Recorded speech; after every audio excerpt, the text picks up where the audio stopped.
Brooke and her colleague Mark Newman studied who swapped messages with whom on a popular online dating platform in the month of January 2014. They categorized users by desirability using PageRank, one of the algorithms behind search technology. Essentially, if you receive a dozen messages from desirable users, you must be more desirable than someone who receives the same number of messages from average users. And then they asked, how far out of their league do online daters tend to go when pursuing a partner? I think people are optimistic realists. In other words, they found that both men and women tended to pursue mates just 25% more desirable than themselves. So they're being optimistic, but they're also taking into account their own relative position within this overall desirability hierarchy. And the study did have a few more lessons for people on the market. I think one of the take-home messages from the study is women could probably afford to be more aspirational in their mate pursuit.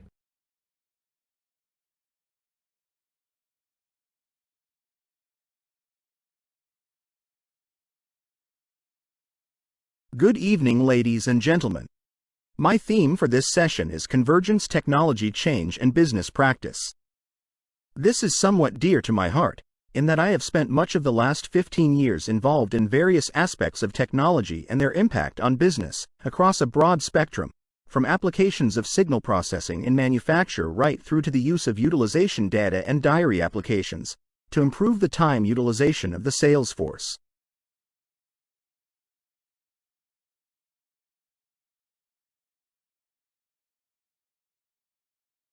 Colombia on Tuesday adopted a tax reform plan that was at the root of violent anti-government protests that left more than 60 people dead this year, but was eventually reconfigured to be kinder to the middle class and the poor. President Ivan Duque signed the so-called social investment law, which has as its stated objective to combat poverty in a country hit hard by the coronavirus epidemic. He says the law will, quote, benefit nearly 29 million Colombians in a vulnerable situation, out of a total population of some 50 million. A first version of the law presented by Duque early this year to combat the economic consequences of the global health crisis would have significantly increased taxes on an already battered middle class.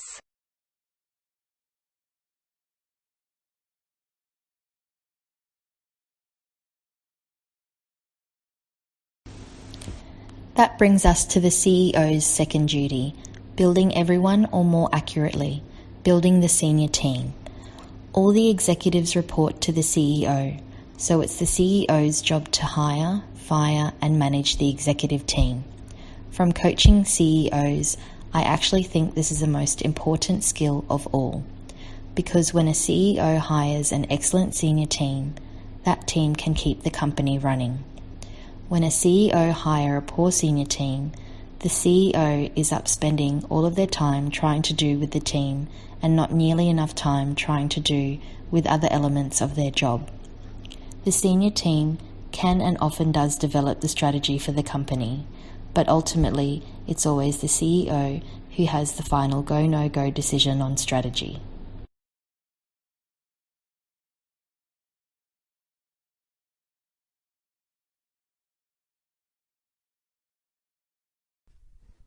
Environmental problems caused by hard rock mining involve water pollution by metals themselves, chemicals used in processing, acid drainage, and sediment. Metals and metal-like elements in the ore are toxic and prone to cause trouble by ending up in nearby streams and water tables as a result of mining operations.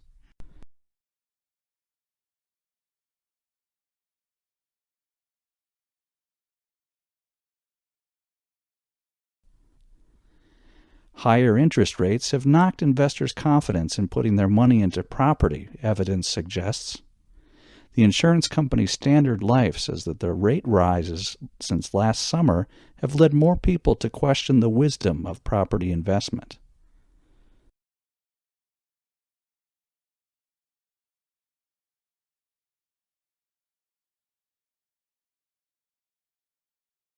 The growth of the modern state brought with it the development of mass political parties and the emergence of professional politicians.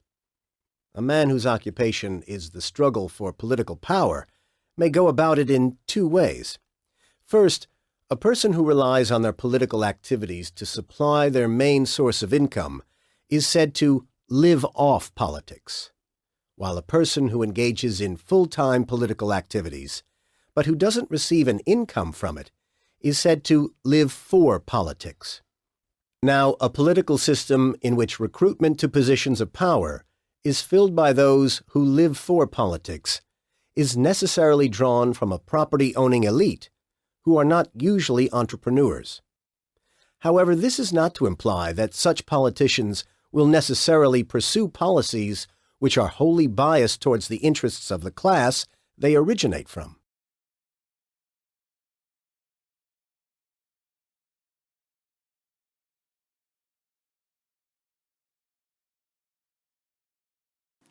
Now that story has been scotched as a part of a contingency planning, but it was a symptom of the dramatic turn of events in South Australia, and it flushed out other remarks from water academics and people like Tim Flannery, indicating that things were really much worse than had been foreshadowed even earlier this year. So is Adelaide, let alone some whole regions of South Australia, in serious bother? Considering that the vast amount of its drinking water comes from the beleaguered Murray, something many of us outside the state may not have quite realized. Is there a predicament, something we have to face up to as a nation?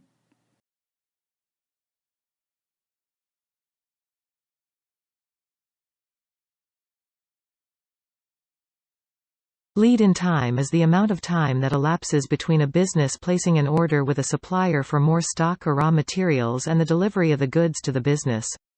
Businesses want the lead time to be as short as possible, so that they can meet their customer orders and minimize the time between paying for the stock and receiving the feedback from the customer. However, this may not happen due to a number of factors, such as delays in the supplier receiving the order, or the breakdown of the supplier's lorries delivering the stock to the business.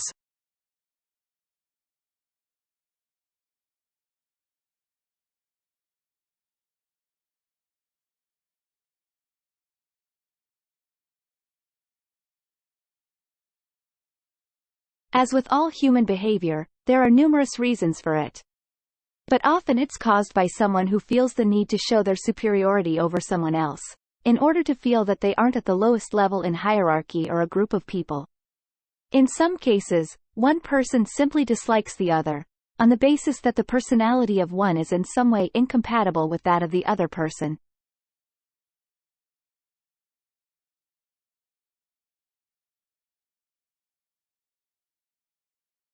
Life in the UK 2012 provides a unique overview of well-being in the UK today. The report is the first snapshot of life in the UK to be delivered by the Measuring National Wellbeing Programme and will be updated and published annually. Well-being is discussed in terms of the economy, people and the environment. Information such as the unemployment rate or number of crimes against the person are presented alongside data on people's thoughts and feelings, for example, satisfaction with our jobs or leisure time and fear of crime.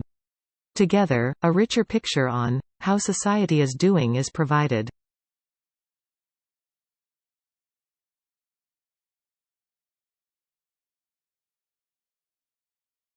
At least 5 people were killed and several others wounded when Sudanese security forces opened fire on demonstrators in Khartoum and elsewhere in the country Saturday. The Sudan Doctors Committee said 4 people died from gunshots and 1 suffocated from tear gas in Khartoum and Omdurman on Saturday. Several other protesters were wounded, including from gunshots. The rallies came 2 days after military coup leader General Abdel Fattah al-Burhan reappointed himself the head of the Sovereign Council, Sudan's interim governing body. Thursday's move angered the pro-democracy alliance and frustrated the United States and other countries that have urged the military to reverse its coup and to restore civilian rule.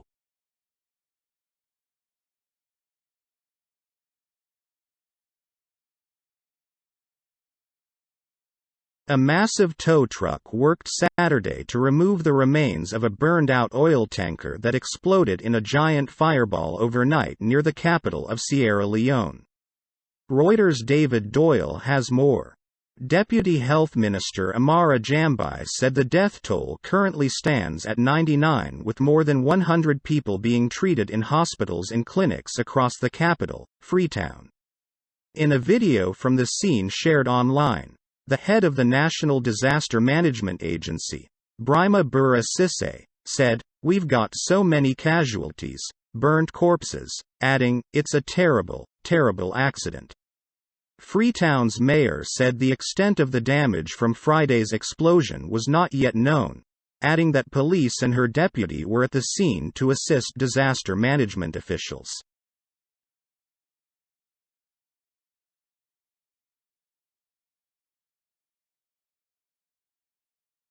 UNICEF is warning that schools in Haiti are increasingly at the mercy of gangs, with children becoming targets of robbery or ransom. The agency said Tuesday at least 7 schools in the capital of Port-au-Prince have been forced to pay unidentified gangs in exchange for security in the past 2 months, and that additional institutions have also been threatened. The warning comes days after authorities said gang members killed a university professor they had recently abducted. In addition, U.S. and Haitian authorities are still trying to secure the release of 17 missionaries from a U.S. religious organization who were kidnapped on October 16 near the capital.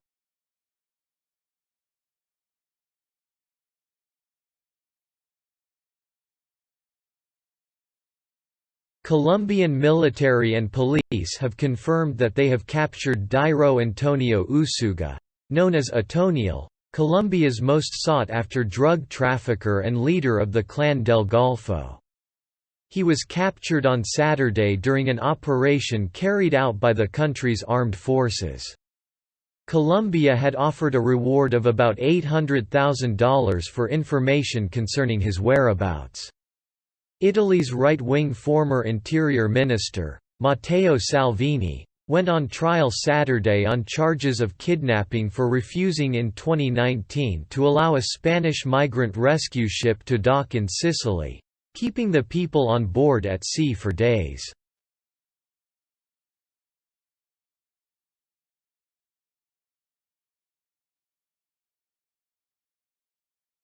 The ocean has been getting bluer, according to a study published in the journal Nature. But that's not really good news for the planet. It means that the plants that give the ocean its green tint aren't doing well. Scientists say that because the ocean has been getting warmer.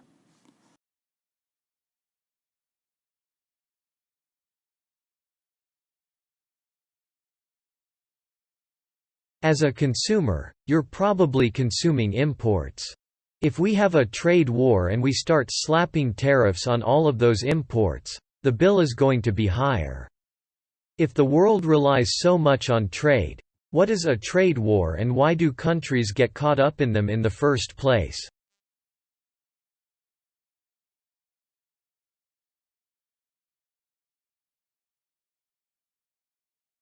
If sea levels continue to rise, eventually the property becomes inundated and the real value of the property, the vast bulk of its value, will be in the value of the land, which of course is then unusable. And that's of course not insured by proper insurance. Landowners and banks and other financial institutions that have lent money against the value of those properties are going to find that they suffer very serious losses, and it's not at all obvious at the moment who would compensate them.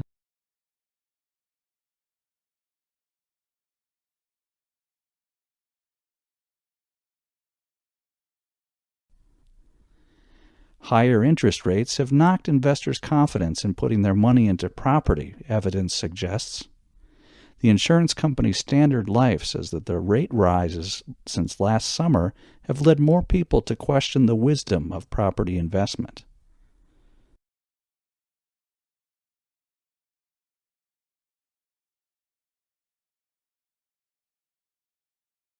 To begin with, you should be standing in the main floor of the British Library.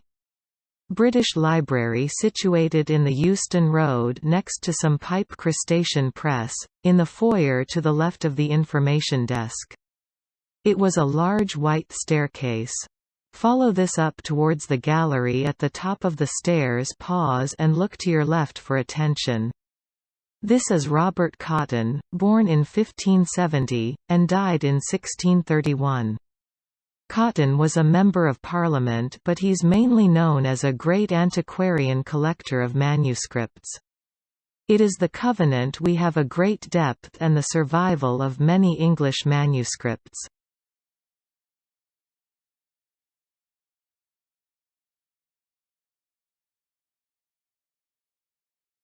Finally, we take a look at how to mix and unmix liquids at the flick of a switch. Sandrine tells us more. Oil and water don't usually mix, but the new chemical sensitive to light has been added here to blend them together. When exposed to UV light, the chemical changes its structure and becomes soluble in water. This causes two layers to form with the oil floating on top of the water chemical combo.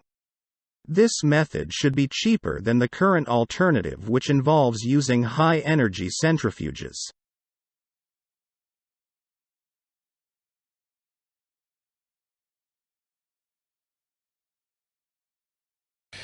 An economist sees the world basically through a typical microeconomic toolkit.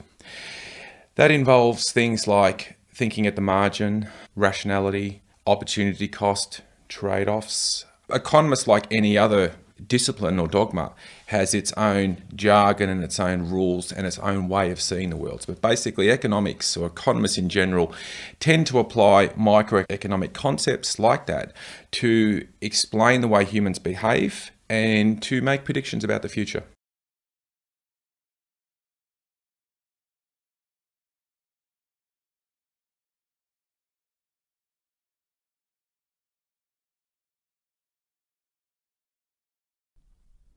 Why do we need more entrepreneurs right now? The entrepreneurs who create and run our businesses, who play by the rules, are in fact critical to our success as a nation. We need them especially today. Business, not government, will end this recession. Government must help by creating fair rules, sound monetary policy, and by protecting our fellow citizens in periods when they are jobless. We have to make way for the new entrepreneurial firms that will push us to frontiers of innovation.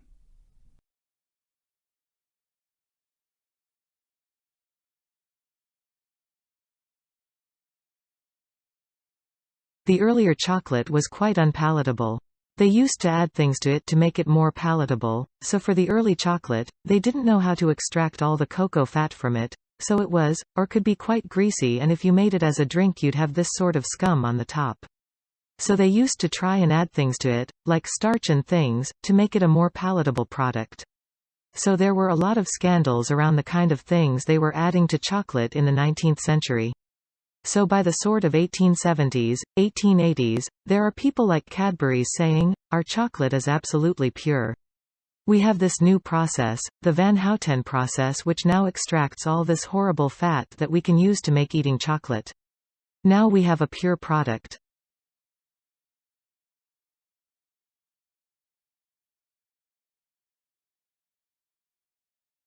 Well, Alex, the National Association of Realtors is at least putting the champagne on ice. The industry group says the slight rise in sales for previously owned homes shows the housing market is finally stabilizing, which is the first sign of a recovery. Now, that of course is an interpretation of the numbers, Alex, and one that's coming from an organization known for being somewhat of a cheerleader for the housing market, since its members are made up of realtors who've been losing a lot of money in the slump. Now, for a more sober view, I talked to Wellesley housing economist Carl Case, and he says the slight uptick in sales hardly offsets the fact that numbers are down 20% from the year before.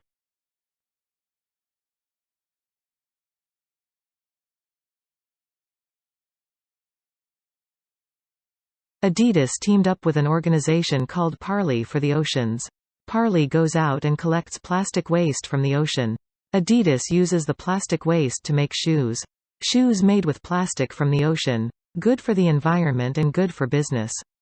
Because if you know that rapidly growing consumer segment known as hipsters, and I know you know hipsters, then you know that a hipster faced with the choice between a no-name shoe and an Adidas made with plastic from the ocean will pick the Adidas every day of the week and twice on Sunday, and then walk around like it's no big deal but look for every opportunity to talk about them.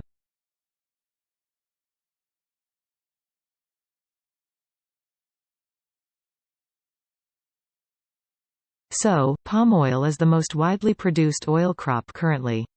It's used in a wide range of industries, including food for biofuels and in soaps and shampoo.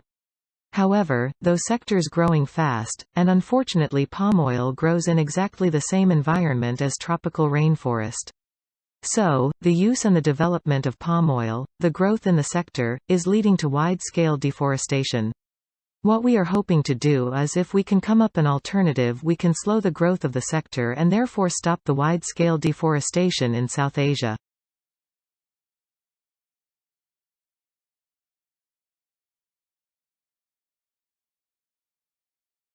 A majority of U.S. high school students say they get bored in class every day, and more than 1 out of 5 has considered dropping out, according to a survey released on Wednesday.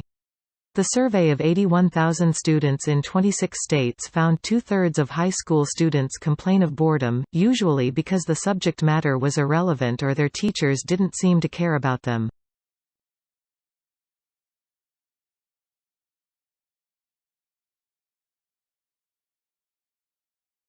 Well, in 2004 we integrated ticketing in southeast Queensland, so we have introduced a paper ticket that allowed you to travel across all the 3 modes in southeast Queensland, so bus, train and ferry, and the second stage of integrated ticketing is the introduction of a smart card, and the smart card will enable people to store value, so to put value on the card, and then to use the card for travelling around the system.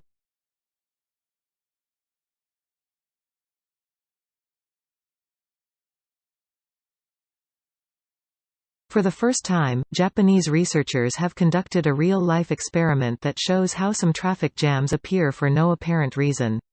They placed the 22 vehicles on a single track, and asked the drivers to cruise around at a constant speed of 30 km an hour.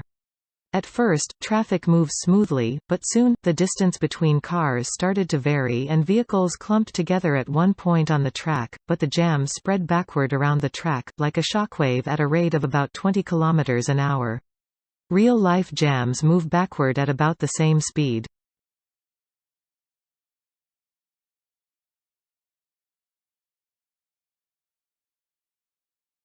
Also, malaria is something that is a very complex disease with this complex life cycle. That means that if you're going to eliminate it, you have to be able to target cute parasites and humans. You have to be able to target parasites in the mosquitoes, that mosquito population. And so that requires a lot of resources. It requires really good planning and a health system across all these different levels. And so I think the political capital that you need for that, the educational infrastructure you need for that, the economic resources you need for that are quite a challenge.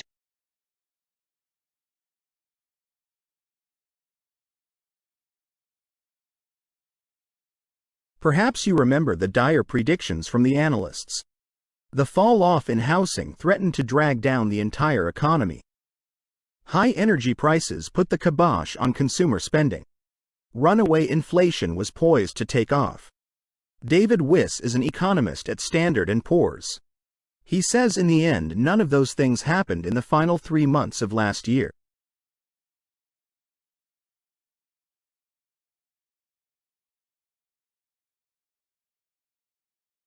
I'm going to argue that the tremendous increases in productivity that we associate with the Industrial Revolution originate not so much from changes in science or technology or new inventions, where England was far from unique, as from changes in attitudes towards morality, towards what constituted the good. Attitudes towards property, which became in England individuals long before it did on the continent. Attitudes toward the proper role of government. And together, these attitudes constitute much of what the Luddites were protesting against.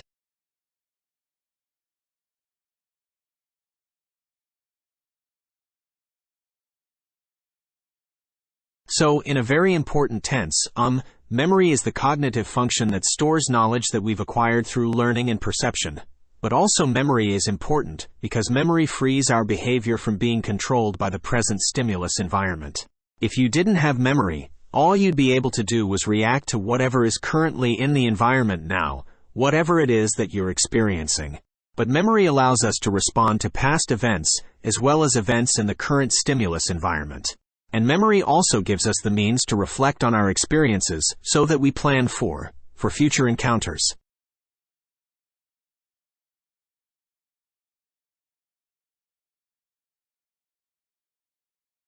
So 2 decades later, what's changed? It's now widely recognized that just 20% of health outcomes are tied to medical care, whereas up to 70% are tied to healthy behaviors and what's called the social determinants of health.